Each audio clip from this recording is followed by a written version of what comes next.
NEET आंदोलन या नई राजनीति, क्या हर आंदोलन का अंत एक नई राजनीतिक पार्टी के रूप में होता है? दोस्तों, भारत का इतिहास उठाकर देख लीजिए।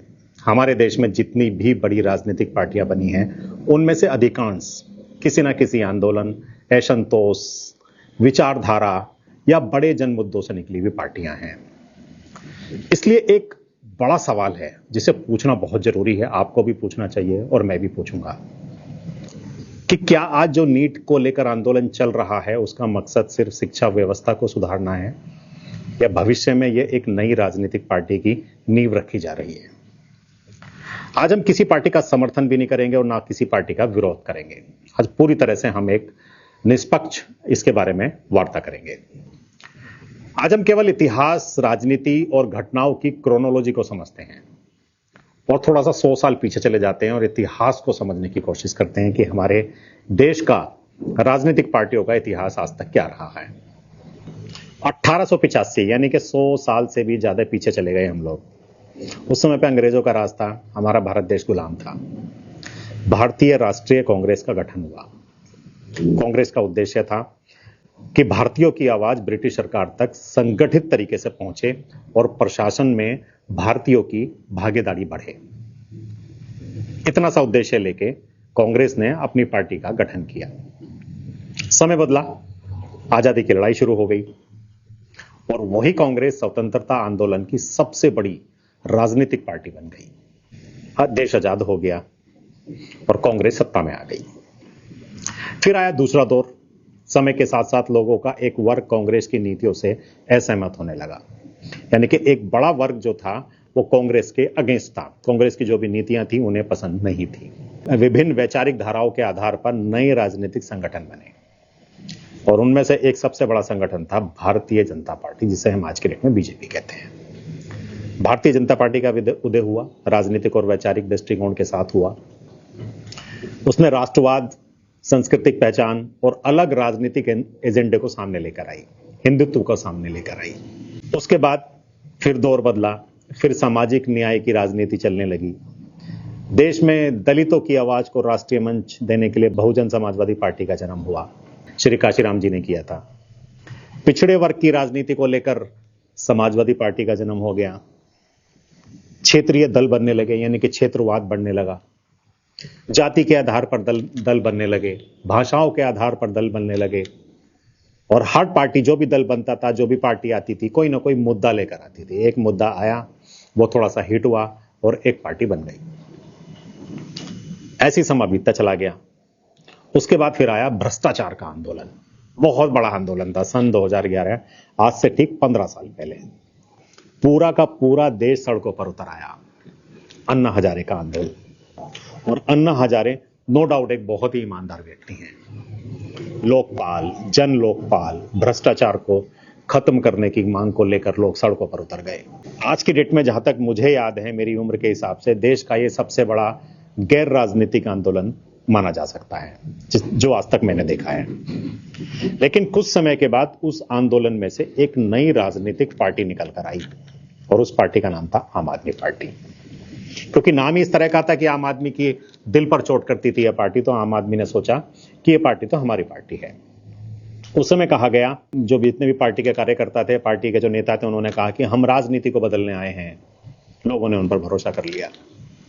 लेकिन बाद में कुछ वर्षों के बाद उसी पार्टी के बड़े बड़े कद्दावर नेताओं के ऊपर बहुत गंभीर भ्रष्टाचार के आरोप लगे।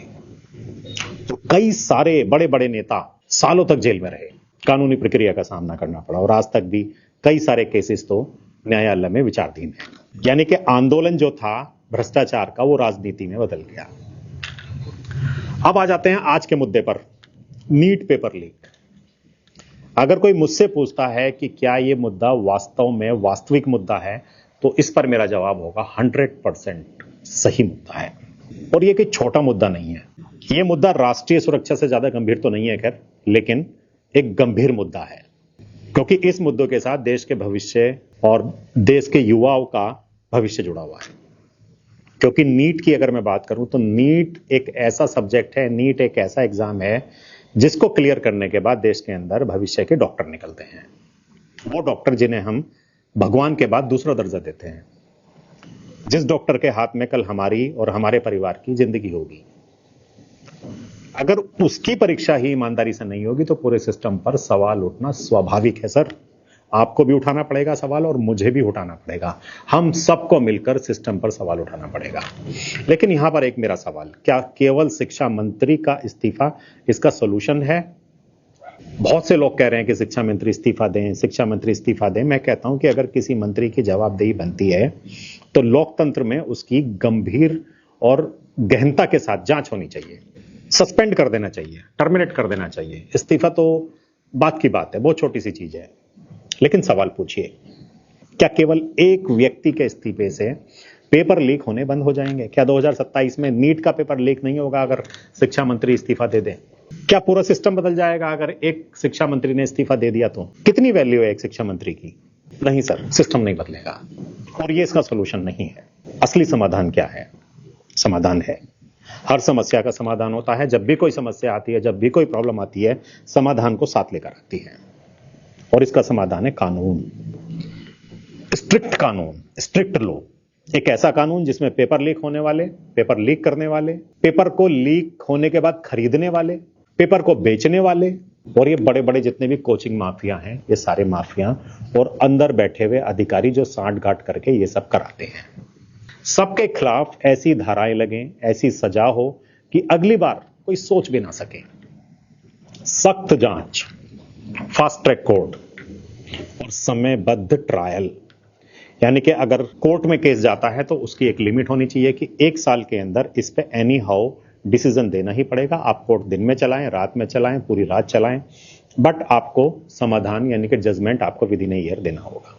संपत्ति जब्त कर ली जाए 100% और दोष सिद्ध होने पर कठोर दंड, फांसी जैसा दंड। कानून संसद बनाएगी, व्यक्ति नहीं, सिस्टम बदलना होगा।